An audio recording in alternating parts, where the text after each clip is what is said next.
Join Edwin Frondozo on the Business Leadership Podcast every week for a unique program featuring insights and actionable items from the world's most successful business leaders. Hear firsthand the exclusive interviews and personal journeys on how today's transformational leaders made it to the top. This is the Business Leadership Podcast, and I'm your host, Edwin Frondozo. Thank you for joining me today. I hope you are in good spirits and health. Continuing on our 20 Leaders in 20 Days virtual shift mini-series in partnership with CATA, people in our community are struggling, and leading in business can be lonely.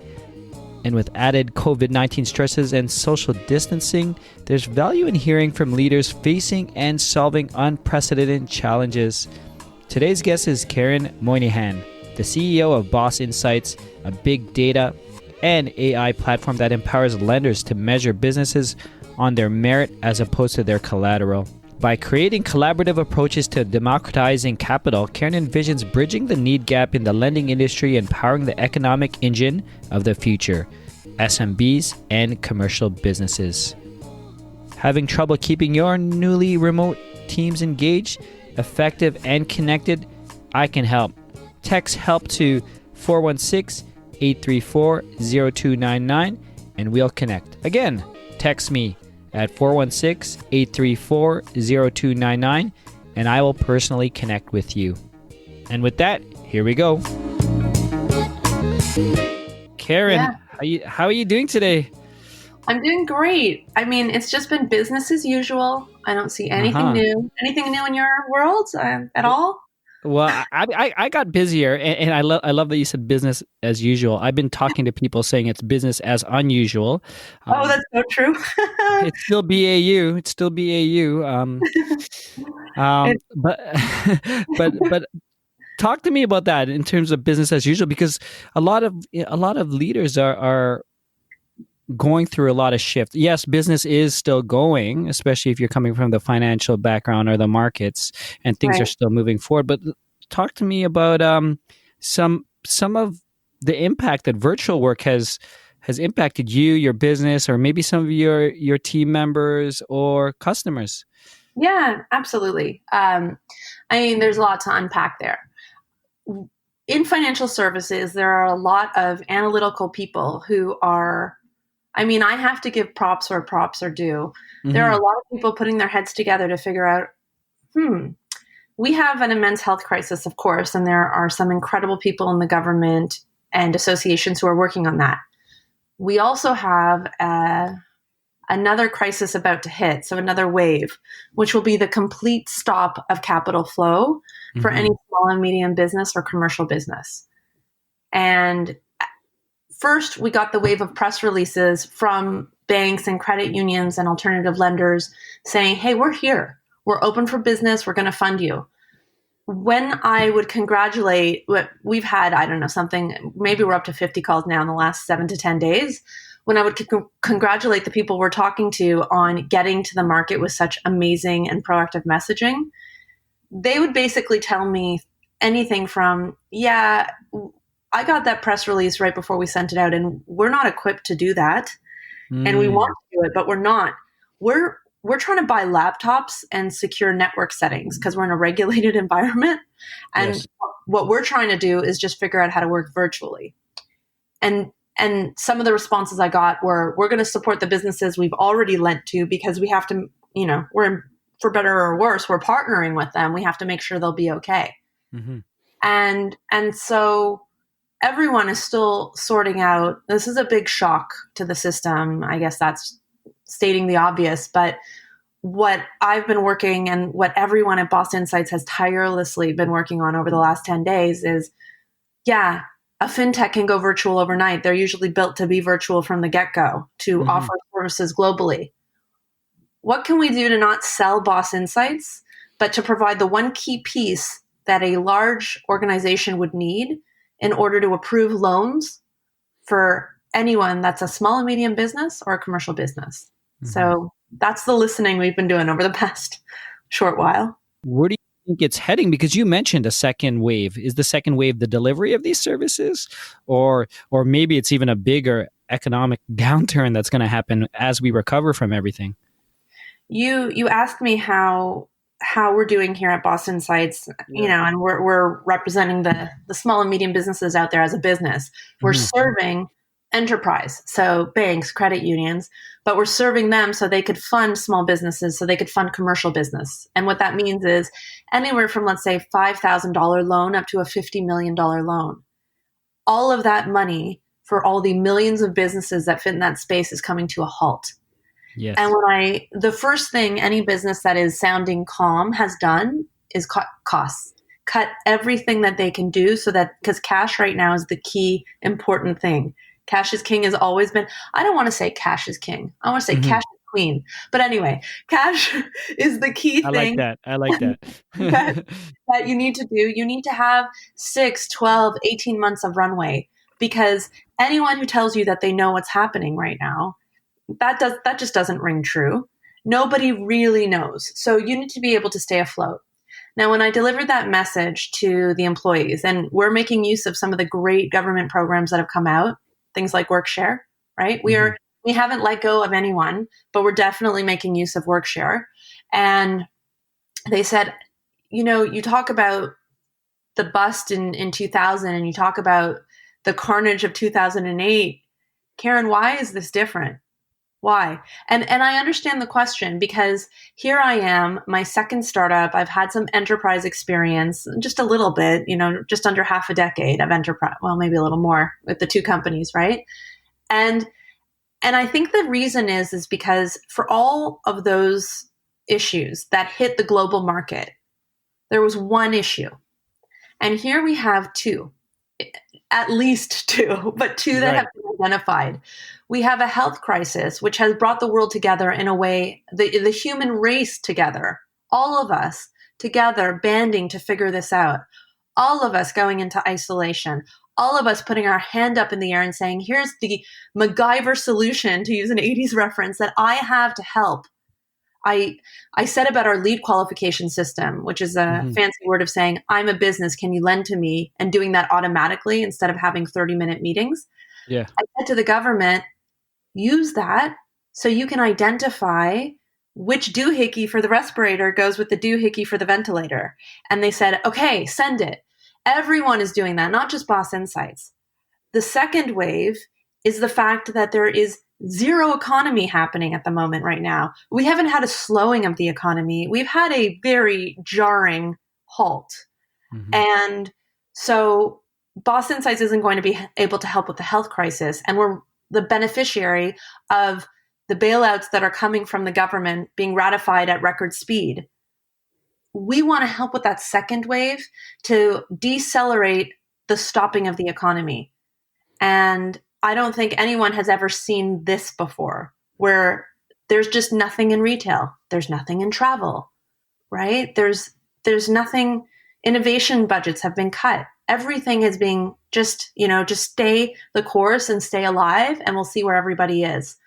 And what we're here to say is we do need to trickle money into the economy. We do need to figure out how businesses can be 100% virtual. And the innovative companies will have the solutions, and the large enterprise companies will have the way to get those solutions to market. So it's partnership. It is definitely partnership time. Does that make sense? 100%. And it's about really understanding where we are today. Like you said, it's unprecedented times, and things are to a halt. Even hospitality, which you haven't mentioned, like the restaurants, the coffee shops, they're all closed. So no one's buying anything right now. Right. It's just done. Everything. I mean, if you just purchased a franchise, where are you right now? Or a restaurant. Oh my gosh. Yeah. Or a restaurant. It's very scary. If you're a founder of a company, I always was saying until 3 weeks ago, everyone talks about how hard it is to be an entrepreneur. No, I get to be an entrepreneur. I get to live my life every day on the 5th level of Maslow's hierarchy of needs. I'm in self-actualization every day. It's the best. It's also scary. But here's the thing. When you have a problem that hits everybody all at once, and you see that everyone is banding together to figure out how to solve this, that's inspiring.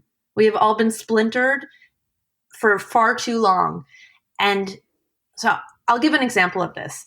I was on the phone with a lender yesterday, and the lender said, we are lending to our existing companies. We're actually not open for business really for new companies. That's the reality. And we need to see a closed sales contract in the last 60 days to really believe that we can lend to you with any kind of security. Mm-hmm. Or we need to have a sense of your tax information, and it's really hard to do that. I said, well, I can pull some of that information for you right away. Is that what you would like me to do? And he said, well, there's an industry group pushing this. And do you know, oh, sorry about all the things on my computer. This is the virtual shift. This is the reality. I've been working 19 hours a day during this, but I'm motivated and energized and just trying to get these ideas out there. So the person I'm on the phone with said, you know, CATA is pushing this. Susan Grant is behind the push on this. And I said, I stopped the sales call because it's not about Boss Insights. It's about figuring out how to get the flow of capital into the hands of the businesses, right? That's what we need to do. That's my entire focus. And instead of pushing my own agenda, I'm hearing this lender saying what he needs in order to get money out there. And I shared my Zoom screen and I wrote an email to Suzanne, and I said, hey, I have the fix for you. If you have the ear of who can say yes to this, I have the how, and we can have it done in weeks. Do you need this? And as a result, you and I are having this podcast today. Yeah. That was not how business happened last week. Before I let you go, if you could share some insight or maybe some type of wisdom or knowledge for the business leaders who are listening to us today, and keep in mind just the way the world is changing day by day. This may air in a couple of days. You know, what type of, what do you want to tell those who are listening today, you know, in terms of maybe what to do, what to look forward to, or how to buckle up? Like, what's the takeaway today? If you're running a company, you're the captain of the ship. And like being a captain of a ship, you have a responsibility to the people who are on that ship. The responsibility is far beyond you put them before you. And you don't just put them before you because you're taking care of them. You put them before you because that will help them not panic, and it will help stop the ripple effect. So the analogy of not getting people infected with COVID, and that's why we're social distancing, is the same analogy I'm using with how I'm operating. We cut the founders first in terms of the cash flow. And we looked at everybody has to have 6, 12, 18 months of longevity here. So we looked hard at our costs, and we took it upon ourselves to do that for ourselves first. Nobody here is sitting in a dire situation where there's no bread tomorrow. So do what you can for the people who work for you so that they can do what they can for the people that they come into contact with. And the government is making this possible with WorkShare. We haven't cut a single person. One person we spoke to in our team said, you know, my friends are feeling it because their salaries have been cut 40% and they're expected to work full time. That is not the argument that I would use going forward.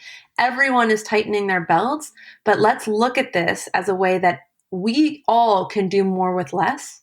We all can figure out the one nugget that will help things go forward, and then just listen, because the answers will come by us partnering and working together. And the minute I did that this week, I saw from Schulich Startups, which Chris Carter is leading that, a call to all people who are in innovation to do similar things. So we're responsible. We get to be entrepreneurs. We get to live in Maslow's self-actualization, and we have a responsibility. I love it. Keren, thank you for joining us today. Oh, anytime. And thank you for CATA, for everybody else who's making this possible. If there's anything you need from us, you let us know.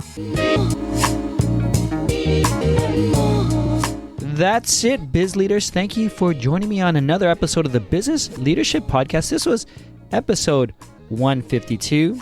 day 4 of CADA's 20 Leaders in 20 Days virtual shift mini-series.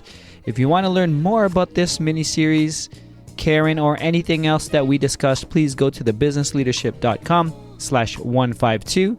Join me on my private Facebook group where I will discuss this episode. I'll answer your questions and connect you with other like-minded business leaders. Simply search for the Business Leadership Group directly in the Facebook. Having trouble keeping your newly remote teams engaged, effective, and connected? I can help. Text HELP to 416-834-0299 and we'll connect. Again, text me at 416-834-0299 and I will personally connect with you. If you haven't done so yet, please subscribe, rate, and leave a comment on your favorite podcast player. Thanks again. Be your best. Thank you for listening to the Business Leadership Podcast at thebusinessleadership.com.